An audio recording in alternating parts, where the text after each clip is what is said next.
మోషే ధర్మశాస్త్రం అంతా కూడా పాటించిన యేసుప్రభు వారు ఉన్నారు ఇక్కడ. యేసుప్రభు వారి ద్వారా మనము రక్షించబడతాము. కానీ ప్రియులారా, యేసుప్రభు లేకుండా, యేసయ్య లేకుండా, దేవాదేవుడు లేకుండా ఏ వ్యక్తి కూడా, ఏ కుటుంబము కూడా, ఏ దేశము కూడా రక్షించబడలేడు. దేవునికి స్తోత్రం. అర్థమైంది? యేసుప్రభు ఆత్మ కలిగినటువంటి పరిచర్యే ఆత్మ సంబంధమైన పరిచర్య. దేవునికి స్తోత్రం. Hallelujah. Praise the Lord, praise the Lord. అర్థమవుతుందిగా?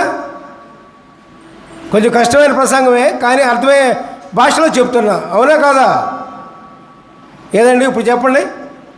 ఇప్పుడేం చెప్పుకోను?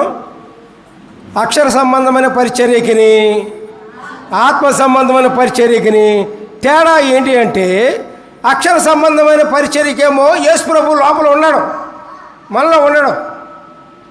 అర్థమైందా? దేవుని ఆత్మ మనలో ఉండదు. ఇది అక్షర సంబంధమైన పరిచర్యకి దేవుని ఆత్మ మనలో ఉండదు. ఊరికే అక్షర చదువుకుండా చెప్పుకుంటూ పోతారు, ఇంటా పోతారు, అంతే.